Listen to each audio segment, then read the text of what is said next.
Hello, the house kitchen কর্নারে আমি চলে আসছি। তো সবাই কেমন আছো? তো মনে হচ্ছে সবাই ভালো আছো, আর ভালো থাকলে আমারও ভালো লাগবে, আমিও ভালো আছি। তো আজকে রেসিপিটা নিয়ে আসছি, এভাবে একটা বন দিয়ে আম দিয়ে একটা রেসিপি করব। আজকাল তো এখন তো আমের সিজন, তাই আমের একটা রেসিপি করছি। তো বনটাকে এইভাবে চোখো চোখো করে আমি কেটে নিয়েছি, দেখুন এইভাবে করে কেটে নিয়েছি। তো আমার রেসিপিগুলো কেমন হচ্ছে অবশ্যই আমাকে জানাবেন লাইক কমেন্ট করে। তাহলে আমি ফার্স্ট স্টেপ, এখানে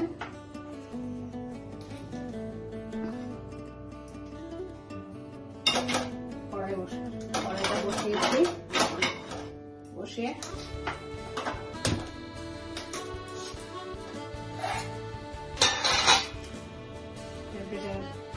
দুধটাকে গাঢ় করতে হবে। এভাবে দুধটাকে গাঢ় করবো। আর কিছু দুধ বাটিতে নিয়েছে, এটা দিয়ে আমি দেখাচ্ছি কি করব। আমটাকে ছুলে এইভাবে পেস্ট করে নিয়েছি, দেখুন। তাহলে আমার দুধটা এইভাবে গাঢ় হবে। আর এখানে একটু এলাচ গুঁড়ো দিচ্ছি, দিয়ে পাউডার দুধ একটু দিচ্ছি এখানে, দেখুন দিয়েছি।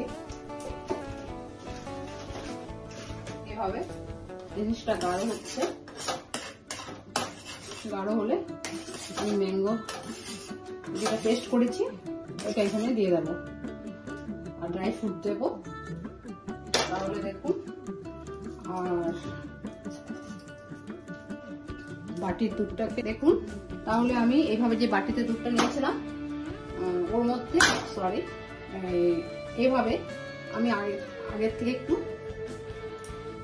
ভিজে উঠিয়ে নিচ্ছি, দুধের মধ্যে ভিজে উঠিয়ে নিচ্ছি, ঠিক আছে। আর এই সাইডে তো ওটা ডার্ক হচ্ছেই, এইভাবে হালকা হালকা করে একটু চেপে উঠিয়ে নিচ্ছি আমি, দেখুন ঠিক আছে, দেখা যাচ্ছে।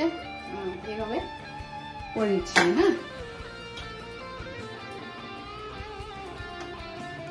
তাহলে আমার এই সাইডে দুধটা গাঢ় হয়ে গেছে, আর আমি এটাকে দুধের মধ্যে ভিজে তুলে নিয়েছি। এখন এভাবে এটাকে রেখে দিচ্ছি একটু সাইড করে।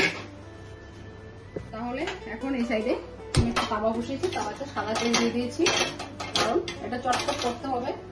ব্রেড তো এমনি নরম, তো তাও এটাকে দুধ দিয়ে আবার ভিজিয়েছি না, তার জন্য এটা আমার চটপট করতে হচ্ছে। তাই আমি আগের থেকে রেডি করে রেখেছি, তাওয়াতে সাদা তেল দিয়ে রেখেছি। তাহলে এটাকে আমি একটু ডিপ ফ্রাই করব।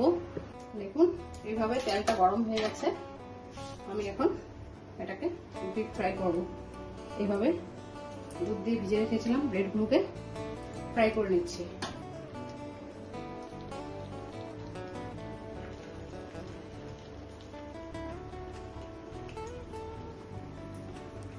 ডিপ করবো না, লাইটলি একটু করব, এইভাবে করে নিচ্ছি। আমি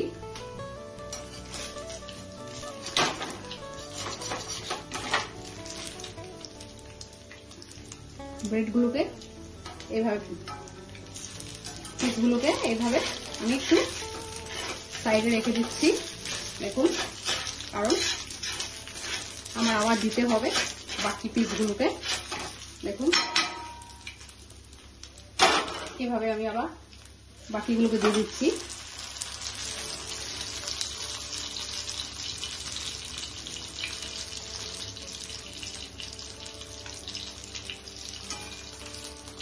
খুব খেতে টেস্ট হয়। সব ফ্রাই করে নিলাম, এভাবে ফ্রাই করে নিয়েছি, সাইডে সরিয়ে রাখলাম। এত নরম, তার মধ্যে দুধে ভিজেছে আরো নরম, তাই বুঝতে পারছি না। সাইড করে রেখেছি। এখন এই সাইডে আমি এটা করেছিলাম ক্ষীরটা, তো অপশন আপনারা চিনি দিতে পারেন, নাও দিতে পারেন, কারণ আজকাল প্রত্যেকের বাড়িতে সুগার পেশেন্ট প্রবলেমে চিনি খেতে চায় না। আমি চিনি নিয়েছি, তো আপনারা আমার বাড়িতেও আছে, তাও আমি একটু দিচ্ছি চিনিটা। দেখুন অল্প নিয়েছি, অপশন এটা দিলেও হবে না দিলেও হবে, একটু দিয়েছি জাস্ট। আর ড্রাই ফ্রুটগুলোকে তো আমি পেস্ট করে নিয়েছি, এটা দিচ্ছি না এখন। এলাচ তো দিয়েছি, এলাচের গুঁড়া। আর এখন আমি ম্যাঙ্গোটা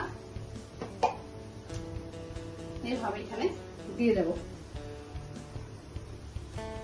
দেখুন ম্যাঙ্গোটাকে দেখুন দিয়ে ক্ষীরের সাথে দুটোকে ক্ষীরের মতন করে নিলাম।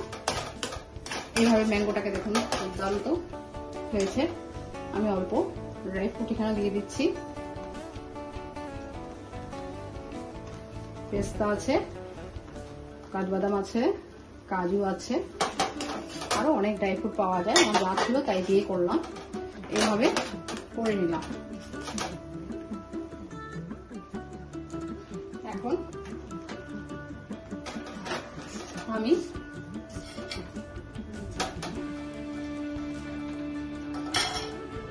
ব্রেডগুলোকে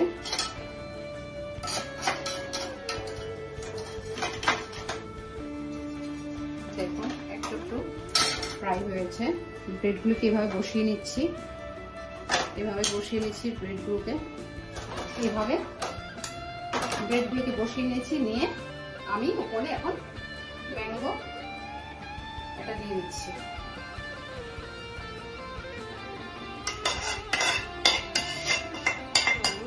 করেছিলাম ম্যাঙ্গো দিয়ে আম দিয়ে যেটা করেছিলাম, এটাকে আমি সুন্দরভাবে এভাবে দিয়ে দিলাম। দুর্দান্ত রেসিপি হয়, দুর্দান্ত খেতে এটা। ম্যাঙ্গোর একটা তো টেস্ট আলাদাই আছে, দুধ আছে, তো আপনারা অবশ্যই এটা করবেন, করে আমাকে জানাবেন। তাহলে আমি এখন ড্রাই ফ্রুটটা উপর দিয়ে দিচ্ছি। দেখুন এইভাবে ড্রাই ফ্রুট দিয়ে দিলাম, অসাধারণ লাগে খেতে। ড্রাই ফ্রুট দিয়ে দিয়েছি,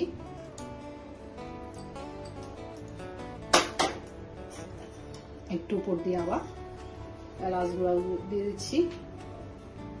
দুর্দান্ত এটা রেসিপি, মানে সুইট, খুব দারুণ লাগে খেতে, একদম সফট। অবশ্যই বাড়িতে আপনারা করবেন, করে আমাকে জানাবেন। তাহলে রাখছি, ভালো থাকবেন, বাই বাই।